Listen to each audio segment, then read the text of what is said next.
Perfecto.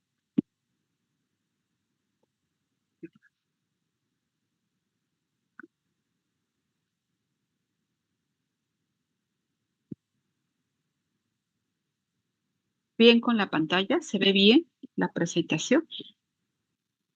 Sí, doctora. Ok. Bien, buenas tardes a todos. El tema que vamos a continuar, el tema que vamos a exponer en esta tarde es obesidad y dislipidemia. Yo soy la doctora Delia Cruz, endocrinóloga del Hospital María Auxiliadora. Bien, vamos a empezar con obesidad, con el tema de obesidad. Bueno, se hizo un estudio en el año 2012 aquí en el Perú, el cual siempre lo menciono porque es importante, es uno de los estudios importantes hechos por la Universidad Cayetano Heredia. Desplegaron un buen equipo de personal a nivel de todo el país. Y miren el resultado.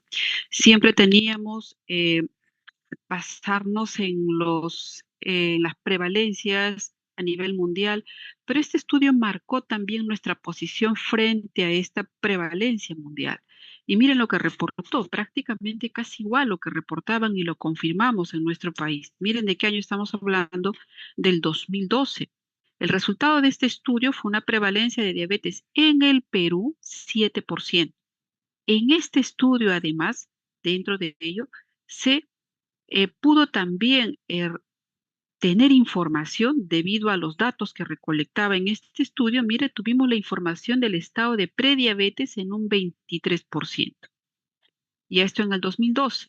Ya en el 2020, el Instituto Nacional de Estadística del Perú, ¿no? ¿Qué reportó? Mire, en este censo, que el 24.6% de peruanos más de 15 años tenían obesidad. Esto con un aumento de 3.6%, miren, desde el año 2017, y ya en poblaciones, ¿no? En área urbana, entre los 50 y 59 años. Esto iba en ascenso lentamente, ¿no? El cual ahora los datos actualizados deben ser mucho más. Es decir, no para. ¿Cómo se refleja a nivel mundial? Miren, la prevalencia fue aumentando ya desde los años 70, el cual se tenía un reporte hasta el año 2018, 42.4%, ¿no? de la prevalencia de obesidad. Ya actualmente, ya incluso superan estos valores. Lo que antes se reportaba bajo peso, pues esto ya quedó en valores muy, muy, muy ínfimos, ¿no? Ya tenemos más población obesa a nivel mundial, partiendo ya desde esos años. ¿Cuál es la definición? Vamos a definir el estado de obesidad. Es una enfermedad crónica con una inflamación de bajo grado que se relaciona a enfermedades metabólicas, que posteriormente estas tienen complicaciones, ¿no? Ya incluso con estudios posteriores ya se ha determinado que no solamente es la obesidad, sino incluso desde el sobrepeso. Otro término que mejora un poco también la definición es que esto es una enfermedad multifactorial, crónica como la definen, pero recurrente. Muchas veces el paciente, a pesar de que baja de peso, vuelve a subir, baja de peso, vuelve a subir y se hace de esta manera la cronicidad y la recurrencia. Es una enfermedad no transmitible, no transmisible, claro que sí, pero caracterizada básicamente por el aumento excesivo de grasa corporal, representando de esta manera, por la definición dada, un riesgo para la salud. ¿Qué factores asociados encontramos en este estado, en este universo de la obesidad? Pues hay factores sociales y ambientales, así como también factores netamente biológicos. Dentro de los sociales y ambientales, miren el tipo de alimentación, ¿no? Tipo de actividad rutinaria. Ahora los trabajos predominantemente sedentarios, ¿no? El medio social, hay a veces determinados trabajos pues que tienen un diferente ritmo, trabajan de noche, otros de día, ¿no? Alterando todo este ciclo. Factores biológicos, sí hay la condición genética también, ya se está apuntando a tener fenotipos de la obesidad, por lo cual también esto va a marcar más adelante el abordaje para el tratamiento. La edad, ¿no? Diferente desde la infancia, también impacta diferente en la edad fértil, impacta diferente ya en la tercera edad también. La resistencia a la insulina también, que es otro factor biológico, factores biológicos dentro de ello, que ya se presenta incluso con poca subida de peso, sobrepesos. Y en la obesidad ya viene incluso con mayor fuerza, acelerando estos procesos metabólicos, por ejemplo, en este caso, a una diabetes. El estrés. El estrés también es una condición que favorece, ¿no? Personas que, por ejemplo, por múltiples circunstancias, como les decía, trabajan de noche, algún factor de depresión, genera el aumento de determinadas hormonas como el cortisol, por ejemplo, que incrementa la resistencia a la insulina, se asocia a un aumento de la resistencia a la insulina. También ya se ha sumado dentro de ello, se ha descrito dentro de ello que la microbiota tiene un factor determinante también en generar o en parte de la fisiopatología de esta obesidad, alteraciones del sueño y así también como tratamientos médicos obesogénicos, como les he mencionado un poco ahí, tratamientos ansiolíticos, los métodos anticonceptivos, tratamientos con corticoides, anticonvulsivantes y así otros medicamentos que de uso crónico pues también favorecen el aumento de peso ya condicionado de repente por una alteración en el tipo de alimentación más asociado a estrés, ¿no? Mire cuántos factores se juntan y eso condiciona este cuadro. Bien, aquí les coloco qué cosa es lo que ha determinado que la obesidad tenga un riesgo, por qué la alarma si en un tiempo no lo fue.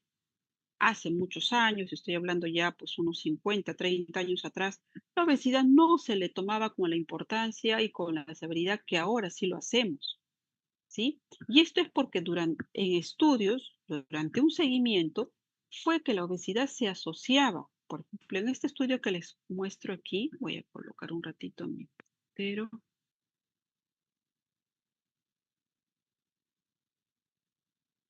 ya. En este estudio aquí a su izquierda de la presentación, vemos que hicieron seguimientos respecto al peso asociados a muertes por cualquier causa, es decir, pacientes que aumentaban de peso y quienes morían más rápido, si lo vamos a poner así.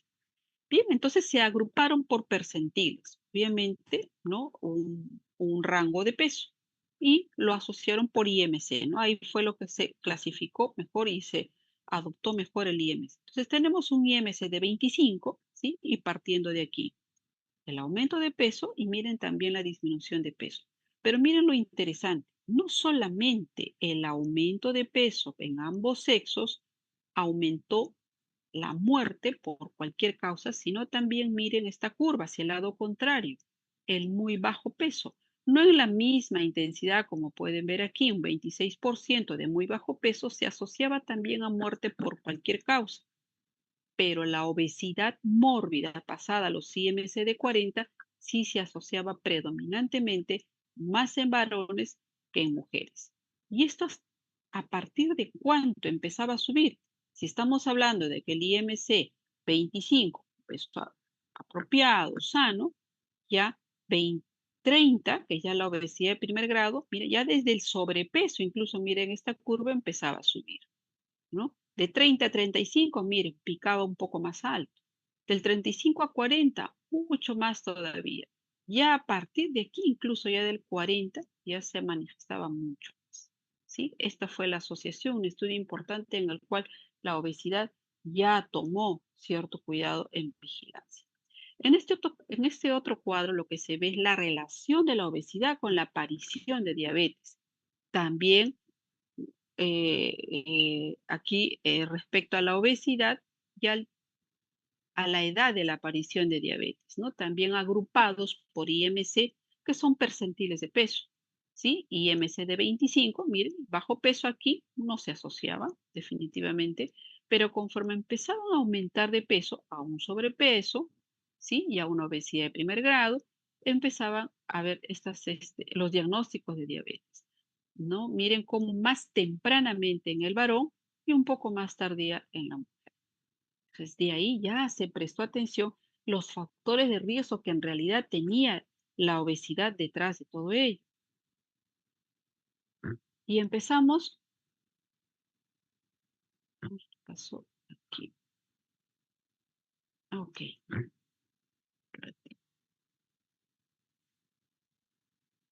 No sé si se ve.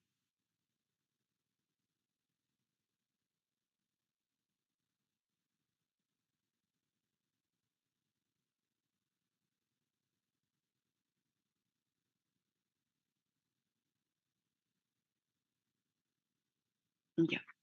Entonces, en el diagnóstico de la obesidad ya se empezaron a buscar indicadores, medidas, ¿sí? Y en las cuales, pues, inicialmente se empezó con el IMC, medir el índice de masa corporal, ¿no?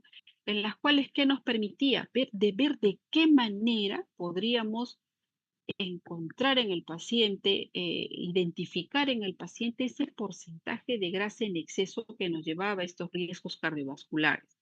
Entonces empezó con varios estudios en los cuales las medidas antropométricas tenían relación con este aumento del porcentaje de grasa y el riesgo cardiovascular. Ya se ha mejorado más allá del IMC usar también estos otros indicadores, como la evaluación de la grasa corporal en la circunferencia cintura-altura, ¿no? La altura con la circunferencia de la cintura, una diferencia mayor de 0,5 sugería ya un riesgo. Otro indicador de la medida, la cintura-cadera. Hago las dos medidas y una diferencia de más de 0,8 en varones implicaba ya un riesgo. En mujeres más de 0,9, un poquito más. También ya se han usado otros métodos, se están usando actualmente ya no la simple balanza y el IMC, se están mejorando, ¿sí? En la cual usamos estas balanzas de bioimpedancia en el cual me permite tener un porcentaje de grasa, así como también un porcentaje de la masa muscular. Principalmente identificar cuánto es su exceso de grasa.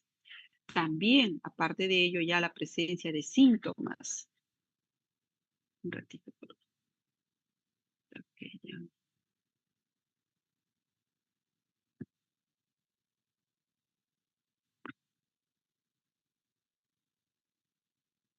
La presencia de síntomas preclínicos y clínicos, ¿no? Que tiene que ver ya incluso con la búsqueda, ¿no? De estos riesgos a través de marcadores metabólicos, ¿no? Que nos va a llevar al diagnóstico de síndrome metabólico.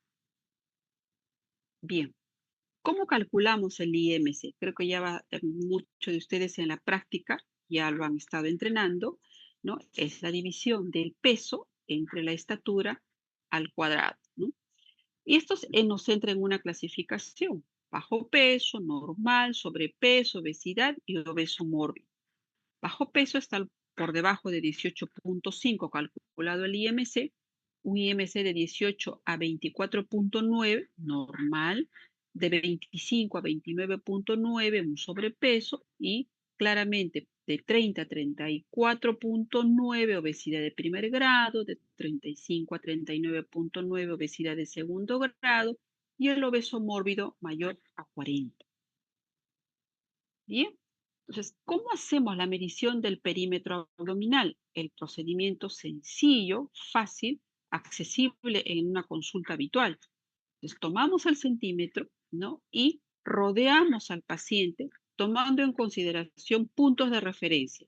Las líneas axilares medias, ¿sí? Tomamos una línea imaginaria que va a la mitad de esta línea axilar media, que va de dónde? Desde la última costilla hasta la cresta ilíaca, ¿no? Si vemos así.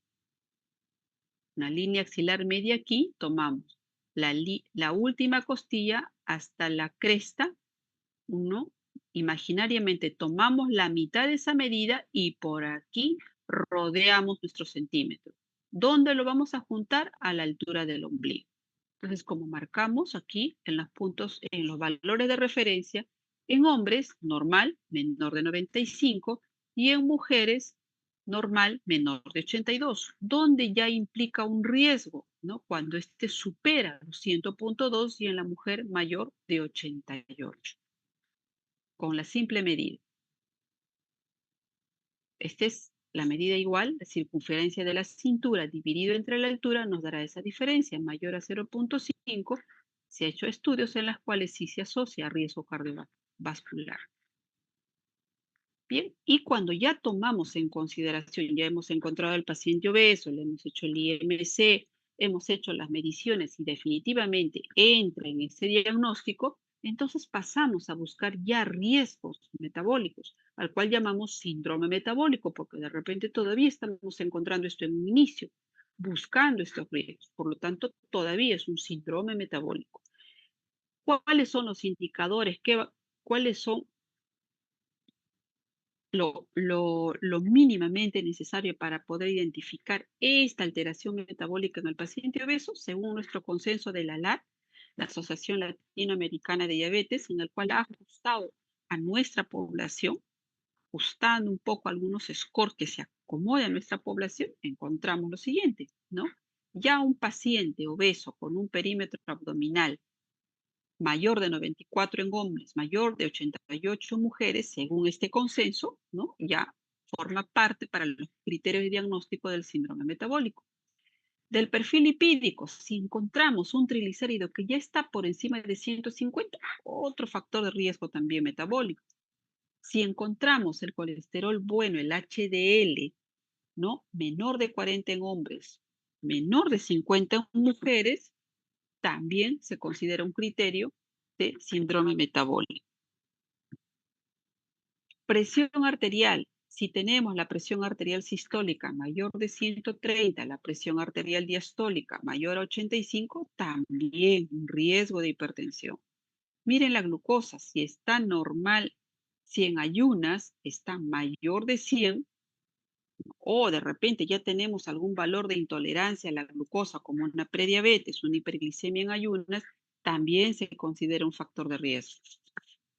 Para el diagnóstico, solamente basta que tenga alteración en la obesidad abdominal, ¿no? Más 2 de los 4, ya tenemos un diagnóstico de síndrome metabólico, avanzando en el riesgo en estos pacientes, ¿no? Y poder intervenir anticipadamente.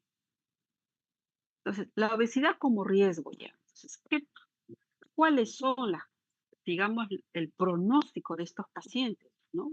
Definitivamente la resistencia a la insulina, la diabetes mellitus tipo 2, cualquier enfermedad cardiovascular, infarto agudo de miocardio, accidente cerebrovascular, un trastorno isquémico, ¿no? Los TIAs son los transitorios, ¿no? Incluso y ya trastornos inmunitarios, enfermedades hígado graso no alcohólico, ¿no? Ya también se ha visto la obesidad relacionado ya incluso a cáncer de colon, gástrico, hepático y otros. Esto todavía, ¿no? En estudios se están encontrando que la obesidad no solamente me avisa el riesgo de diabetes, de enfermedad cardiovascular, o de hipertensión, sino también mire lo que está llegando, trastornos inmunitarios, incluso cáncer. Bien, vamos a repasar un poquito de la fisiopatología aquí en la obesidad. ¿Qué es lo que ocurre? Aquí tenemos un grupo de adipocitos normales y aquí otro grupo de adipocitos alterados. ¿Cómo es que esto migró aquí? Entonces tenemos aquí un grupo de adipocitos, valga la redundancia, pero mire lo que encontramos aquí en el medio, son interleuquinas. Interleuquinas 10, 4, 13, factores de crecimiento, de transformación y varios tipos de células que intervienen que van a mantener la armonía.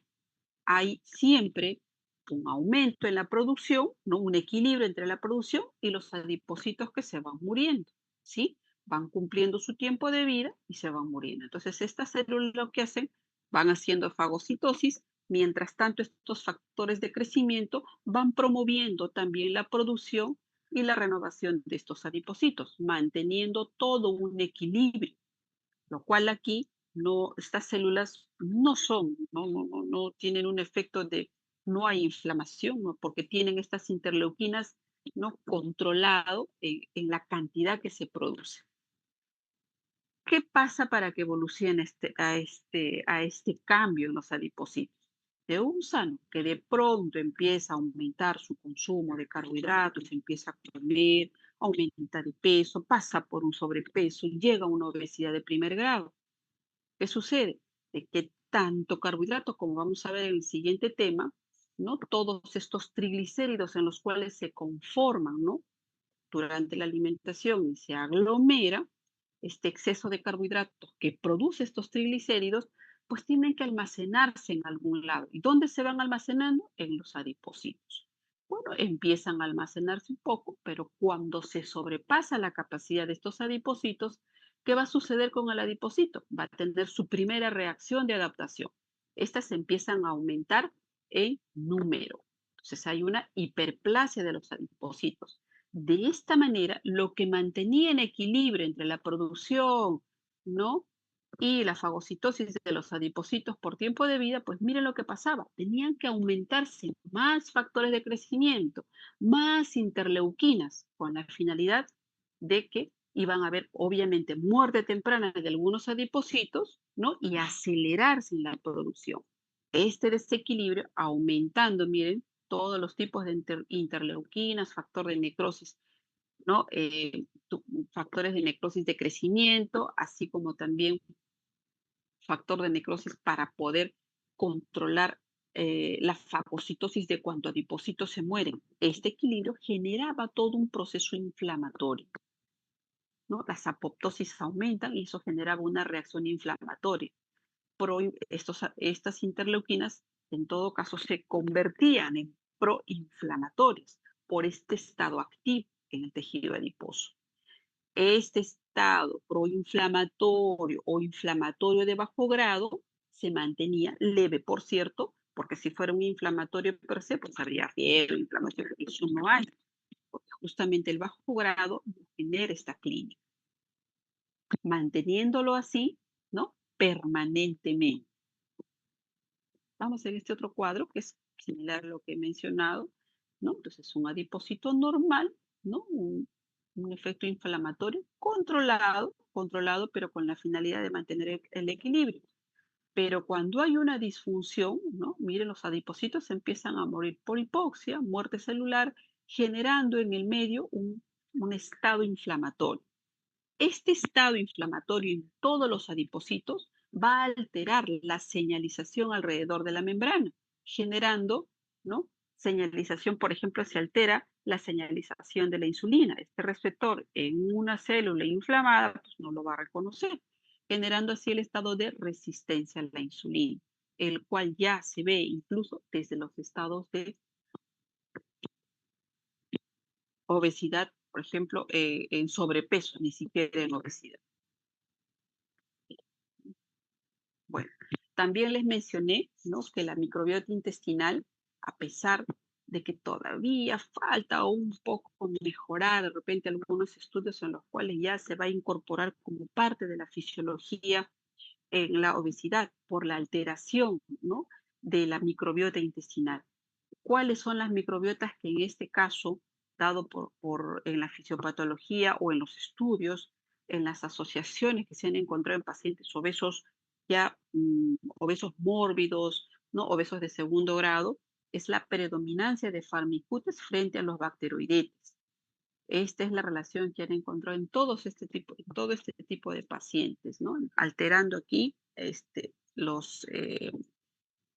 la permeabilidad del intestino, ¿no?, permitiendo la entrada no solamente de bacterias diferentes a nuestra propia microbiota y generando esto a nivel ya celular un tipo de reacción inflamatoria, ¿no? Los productos de reactancias, generando todo un tipo de alteración celular, por lo cual también se asociaba ahí a una respuesta inmunológica relacionada, por ejemplo, al cáncer.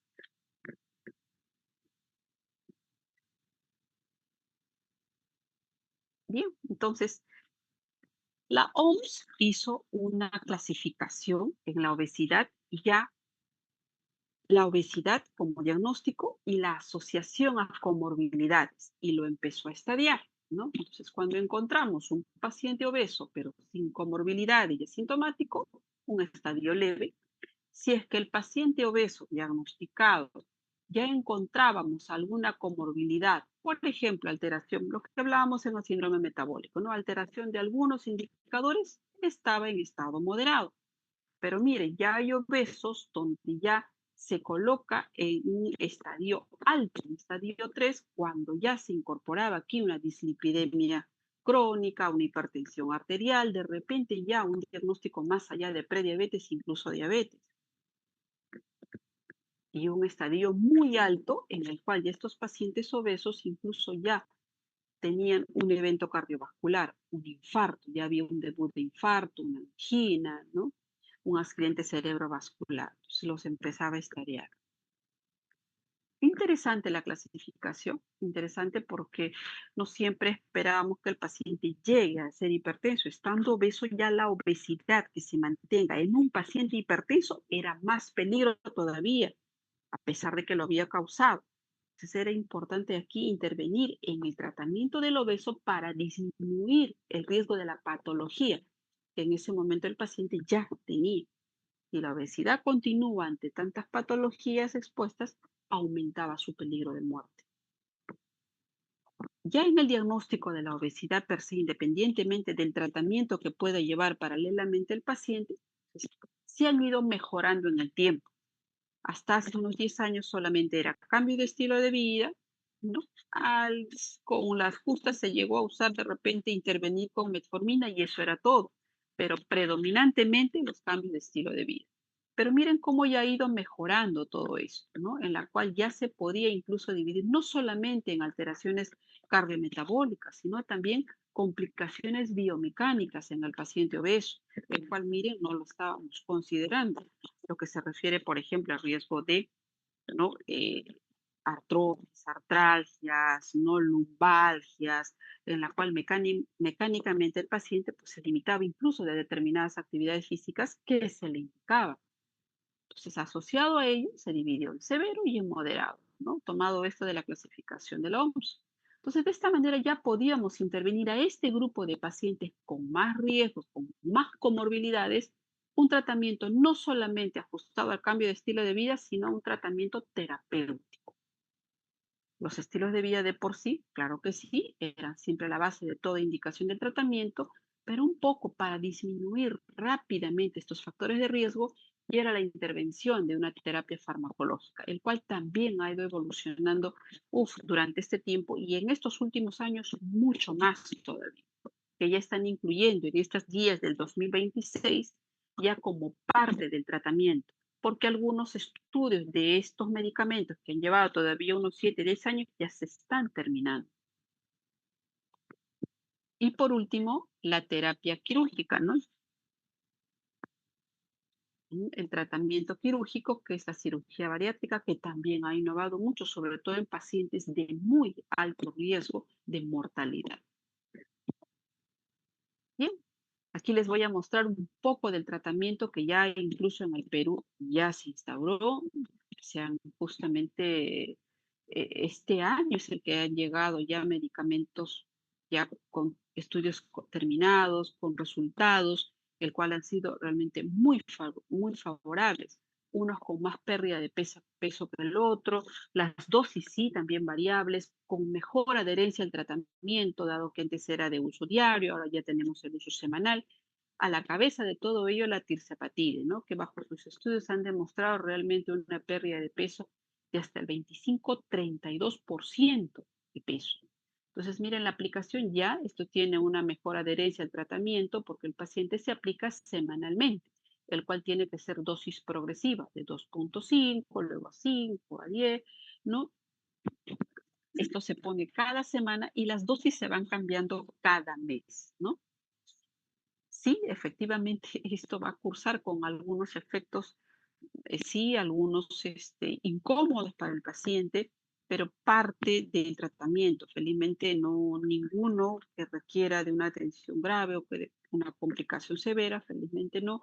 Como estos intervienen en el control del apetito, en la saciedad propiamente, lo que va a hacer predominantemente es una disminución o un retardo en el vaciamiento, que este es el que va a generar esta sintomatología incómoda al inicio, pero sí se adhiere hasta que la segunda semana prácticamente el paciente ya no siente, que son las náuseas, el dolor de cabeza, la llenura, la sensación de llenura que a veces se prolonga por varias horas y eso es lo que genera la sensación de náusea en el paciente.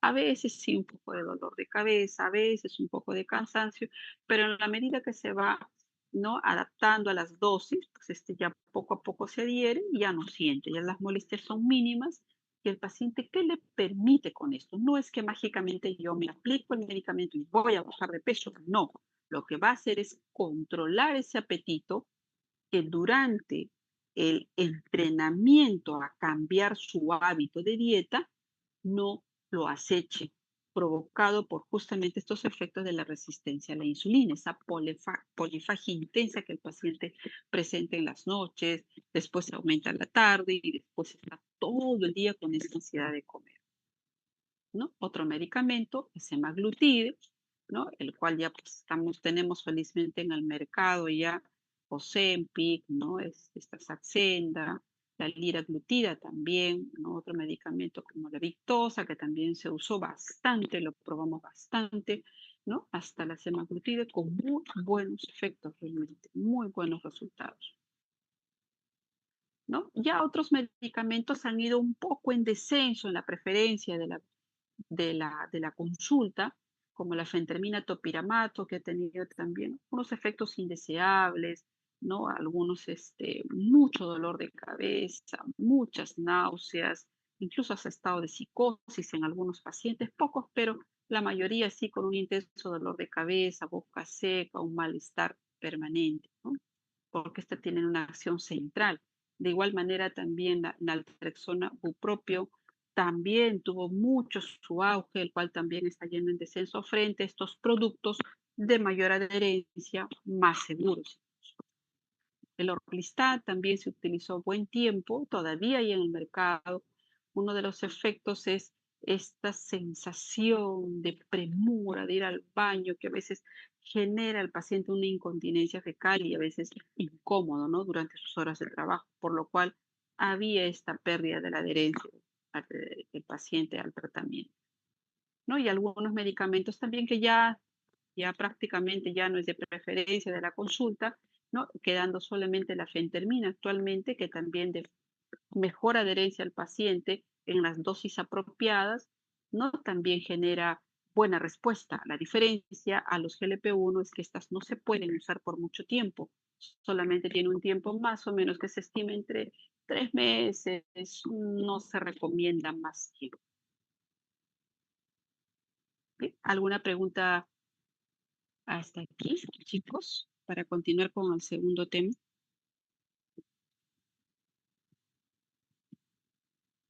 ¿Todo claro?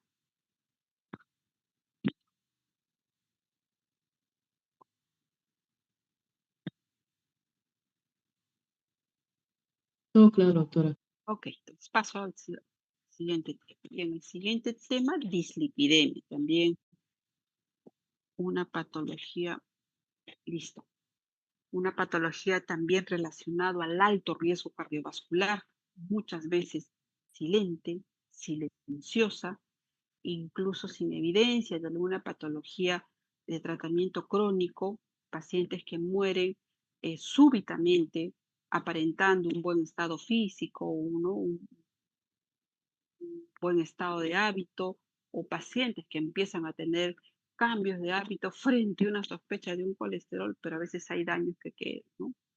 Estas muertes muchas veces no avisan, no pueden ocurrir de la noche a la mañana, durante un ejercicio, una actividad intensa, durante un estrés fortuito y fallecen, ¿no? Infarto. Entonces miren lo peligroso, las consecuencias y el cuidado que tenemos que tener siempre que solicitamos perfil lipídico. Vamos a aprender un poco a interpretar mejor y darle el tratamiento que definitivamente puede evitarnos este tipo de consecuencias, ¿no? De alta mortalidad. Entonces, como definición, se apunta principalmente al LDL, ¿no? Que esto condiciona este tipo de colesterol de baja densidad, va a condicionar la formación de placas ateroscleróticas, va a ocasionar el engrosamiento, se van a adherir como la manguera que tiene el sarro por dentro, así se va a adherir poco a poco estas placas de la acumulación de este tipo de colesterol, creando en las paredes de las arterias un endurecimiento, un engrosamiento, perdiendo la elasticidad, ¿no? Por consiguiente, después disminuyendo poco a poco el flujo hasta que se ocluyen y ocurren estos eventos cardiovasculares, ¿no? Miren, según la OMS, desde el 2015 se calculó 17.7 millones de muertes por enfermedad cardiovascular, Estamos hablando de una población mundial, ¿no? Como ellos tienen los reportes. Eso equivale al 31% de la población mundial que se muere por estos eventos cardiovasculares distintos relacionados a esta aterosclerosis. En Estados Unidos, teniendo una población, ¿no? Tomando de referencia por ser un país de una población importante, miren, en el 2021, cercano nomás, 20.5 millones de muertes por enfermedad cardiovascular. De las muertes, perdón, 800.000 por enfermedad cardiovascular. Importante. Bueno, entonces, ¿la dislipidemia se asocia a la obesidad? Sí, está relacionada, íntimamente relacionada a la obesidad, ¿no?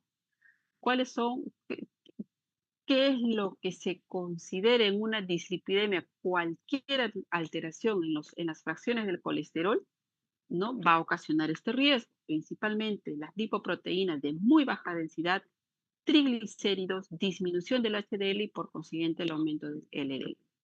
Todas las fracciones del colesterol son interpretables, tienen que ser, ¿no? Valoradas, no solamente el LDL de por sí, pero si tengo un triglicérido, un HDL, ya me puede anticipar a un riesgo. Todo esto relacionado a la aterogénesis, efectivamente, que se asocia a estos eventos cardiovasculares que hemos mencionado, no solamente coronarios, sino también periféricos, ¿no? Insuficiencia arterial de miembros inferiores, incluso sin ser diabéticos, pueden tener efectivamente, ¿no? Incluso esos pacientes riesgos de amputación, no solamente con la diabetes, sino con esta insuficiencia arterial secundaria a esta aterogénesis, ¿no? A estas placas ateromatosas acumuladas en la pared arterial. Con respecto al triglicérido, hay un aumento en el riesgo de pancreatitis, ¿no? Y por consiguiente, todo ello también se relaciona con la esteatosis hepática no alcohólica, ¿no? También se asocia eso. Bien, vamos un poquito también en este caso a repasar la fisiopatología para entender un poco ello. Y partimos de esto, ¿no? Una dieta normal se ingiere, llega al intestino, el intestino lo aglomera en forma de kilomicrones, el cual es un aglomerado de triglicéridos, apolipoproteínas, ¿no? Con los cuales llega de esta manera empaquetada, llega recién a los capilares. ¿Qué pasa en el capilar? Este kilomicrón, a través de una enzima que está permanentemente ahí circulante en los capilares, la lipoproteína lipasa, la va separando, va disminuyendo, ¿no? De esta manera separando el ácido graso libre, ¿no? Del remanente de kilomicrón. Entonces libera los ácidos grasos libres, el cual lo va a almacenar. ¿Dónde lo va a almacenar? En el músculo y en la grasa corporal. Este empaquetado de ácido graso libre también tiene un componente del triglicérido, como lo vamos a ver un ratito. De esta manera va guardando estos excesos. Miren, como ya habíamos mencionado, tejido adiposo, también en el músculo. Estos remanentes de kilomicrones, de los cuales ya no se pudo sacar más ácido graso libre, vuelve al hígado, ¿no? En el hígado también, a través de todo un efecto metabólico, se conforman las lipoproteínas de muy baja densidad, el cual también el hígado dice, tengo tanto guardado aquí, la vuelve a liberar otra vez a los capilares. Y cual segunda fase, su vía endógena, también a través de la lipoproteína lipasa le va a ayudar a descargar estos ácidos grasos libres que todavía contienen estas lipoproteínas de muy baja densidad. Y de igual manera, al igual que esta fase exógena, las vuelve a guardar en el músculo y en el tejido adiposo, ¿no? En los adipocitos. El remanente de estos VLDLs es el LDL, ¿no? Que es las lipoproteínas de baja densidad. Dicho esto, ya en los capilares, ¿qué sucede? ¿No? Aquí un poquito repasando lo que entra por el intestino. Mira, este es el componente del kilomicrón.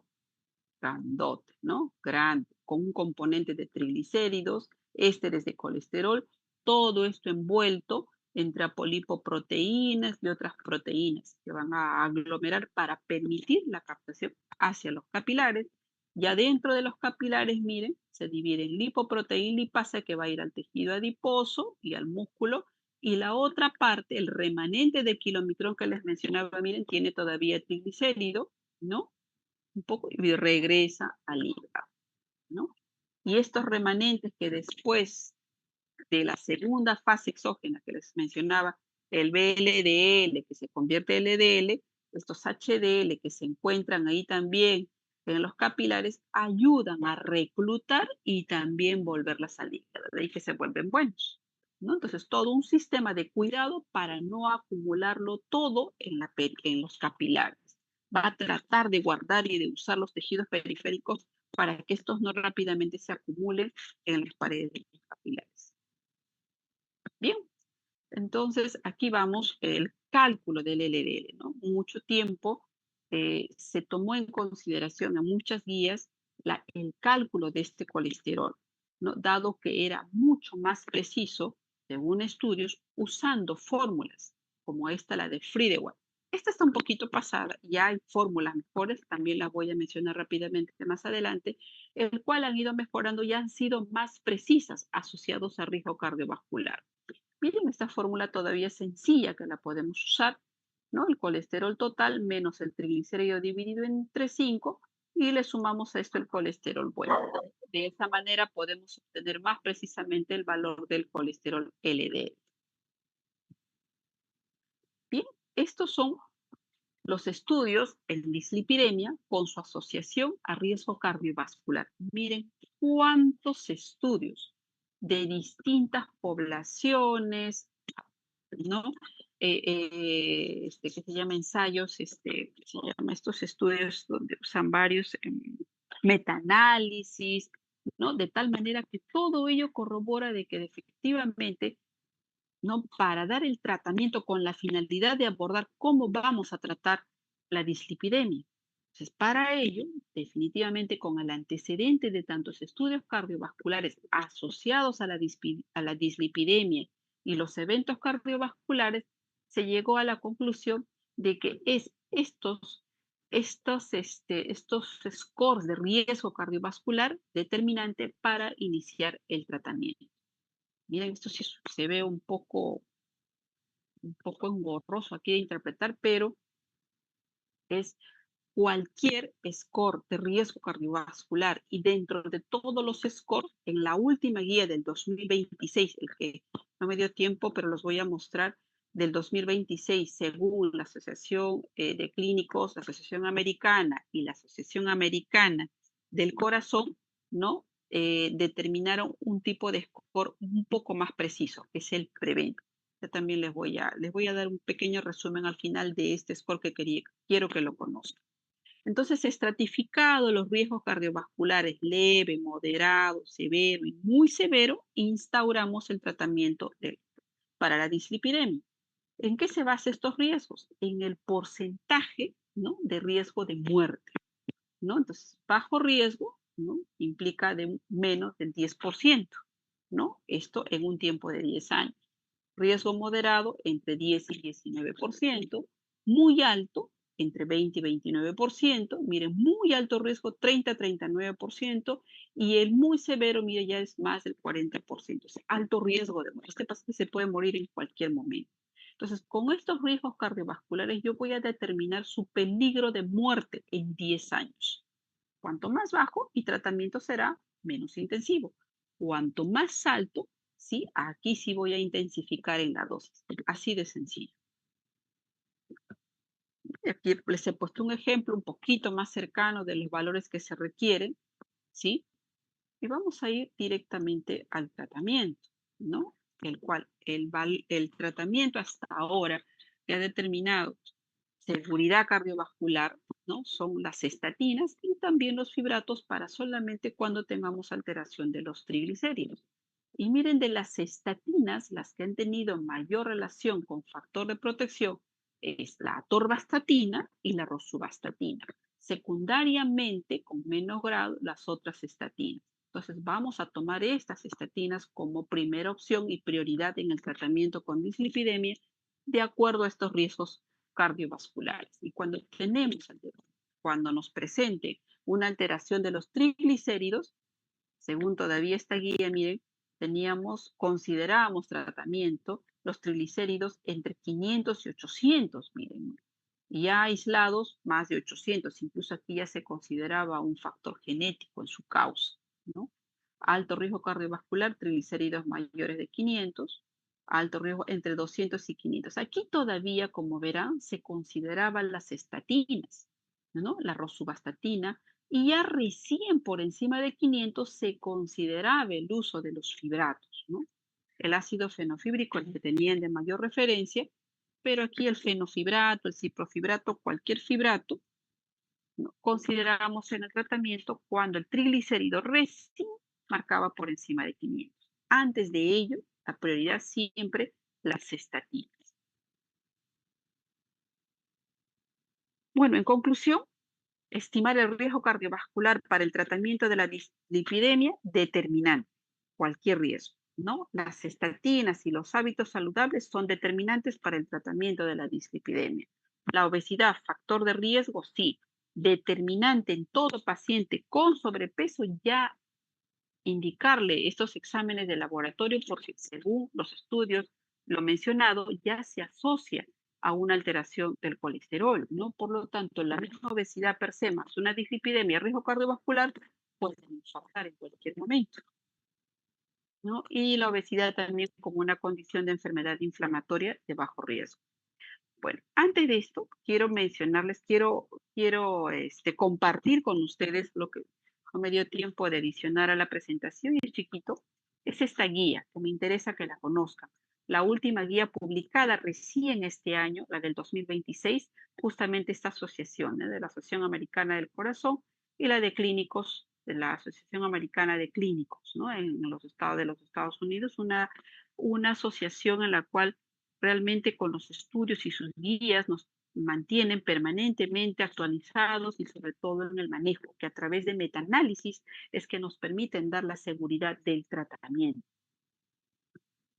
Bien, ¿cuáles son las conclusiones? Rapidito, ¿no? ¿Qué hay de nuevo para este año? Mira, entonces, en relación a lo que hemos mencionado y que venía siendo la vigente, ¿no? Entonces, adoptar lo que es riesgos cardiovasculares sí persiste, ¿no? Aquí usan unas ecuaciones del Preven que va a reemplazar a estos de los SCORE. No solamente en la guía de las dislipidemias también, mire, va a incluir los triglicéridos, la lipoproteína lipasa, ¿no? Esto como mención que lo hacen, la inclusión de nuevos fármacos, esto es lo nuevo nada más, ¿no? Inclusión del ácido bempedoico, que hasta el año pasado era todavía una alternativa al tratamiento, pero ahora ya lo están instaurando como parte de la guía. Van a incluir también, ¿no? Van a tratar de protocolizar, ¿no? Algoritmos en los cuales nos va a permitir guiarnos cómo va a ser el manejo, ¿no? Evaluación del riesgo, justo que les mencionaba. Esto a través de estudios de metaanálisis de todos los scores que hay, el que son más precisos. Si bien todos apoyan, todos te dan un riesgo cardiovascular, según lo que ha hecho la AJA en este año, ¿no? Ha dado cierta preferencia por este score, ¿no? Esto hecho en adultos es por lo que ha aglomerado más cantidad de población. Los tiempos eran entre 15 y 40, ¿no? A eso me refiero. Este aglomerado más cantidad de población entre 30 y 79 años. Entonces, las estimaciones más precisas que ha tenido según este score, de por ello que eso no lo condiciona como una herramienta para el tratamiento, para el diagnóstico. Y esto también lo hace en categorías: bajo, limítrofe, intermedio y de alto riesgo, según también los porcentajes que este score nos da, el Preven, que seguramente ya a través de estos meses, porque recién esto ha salido, ya lo vamos a aprender a manejar. Miren, algo que no se consideraba en relación a las guías anteriores, como las he mencionado, el rol del calcio coronario. Miren, un tiempo esto, a través de estudios, no había demostrado mucha sensibilidad, pero miren, ahora ya lo están incorporando nuevamente, ¿no? Esto es cuando, por ejemplo, ya la decisión, como lo menciona aquí, ¿no? Lo nuevo que se viene, cuando la decisión clínica es incierta y tenemos un riesgo medio intermedio, sabiendo el riesgo que corre este paciente, podemos usar también como un adicionante, como confirmar nuestro estado de riesgo a través del calcio coronario, ¿ya? Otros marcadores que se van a usar, no solamente el perfil de colesterol, sino miren la lipoproteína A, ¿no? Que también nos va a marcar bajo un score los umbrales de riesgo. Las apolipoproteínas B, que en realidad a veces eso lo pedían, pues bueno, el que podía pedir, porque este es un examen también un poco caro, así es que eso no se podía de todas maneras pedir así a todos los pacientes de forma rutinaria, ¿no? Pero también está entrando, miren, como un marcador útil. ¿Se acuerdan que esta polipoproteína B, cuando les mencioné en la fisiopatología, entonces, como si encontramos abundante, ¿no? Respecto a ello, ya es un marcador de un precedente a futuro. No encontrar directamente el LD alto, viendo la fisiopatología, ¿no? Este éster de colesterol es la parte final. Sin embargo, una ApoB me puede identificar todavía mucho más temprano. ¿Sí? Muy buena acotación en esa guía que nos viene, nos va a permitir identificar mejor y no solamente tratar cuando ya está alto, ¿no? Revisando lo que, haciendo la revisión de la fisiopatología que hemos visto, ¿no? Como prevención secundaria también, el objetivo primario va a ser siempre tener el colesterol malo por debajo de 55, pacientes que ya han infartado, pacientes que ya tienen una hemiparesia, ¿no? Algún accidente cerebrovascular, no debemos conformarnos con solamente tenerlo por debajo de 100 o de 130 o de 120, sino por debajo de 55 el LDL, ser mucho más estrictos en ello, ¿no? Y tanto en primario como secundario. El triglicéridos, miren aquí la novedad también, hasta 499, miren, estilo de vida y control de causas secundarias, cuando se estaban por tener 300. De 500 a 999, bueno, de restricción, ¿no? De alcohol y grasa. Miren los peligros, más de 1000, como lo es hasta ahora, riesgo inminente de pancreatitis, ¿no? Entonces ya cuando tenemos de 150, de 499, miren, solamente con el estilo de vida, y a 500 ya incorporar aquí algún tratamiento farmacológico. El estilo de vida y suplementos, miren, mantener una actividad física mínimo de 150 minutos por semana, esto no se ha variado, ¿ya? Y miren acá la advertencia importante que pone esta guía. Suplementos dietéticos como levadura de arroz, los omegas, que incluso se venden de venta libre, no reducen el riesgo cardiovascular porque todavía no se completa una evidencia sólida. O sea, como parte de un tratamiento, como un complemento, pero no un suplemento, no darle pensando que este paciente sí no va a tener un evento cardiovascular. Miren qué importante este detalle, esta afirmación que han puesto en esta última guía, ¿no? Que ha salido como un adelanto, ha salido como ¿no? una publicación que definitivamente esto ya se va a incorporar como parte de las guías, seguramente ya en el transcurso de estos meses. Bien. Muchas gracias, muchachos. ¿Alguna pregunta? Espero haya quedado todo claro. Lo último es como una información, ¿sí? La evaluación va a estar en fase más a lo anterior, que puntualmente sí quiero que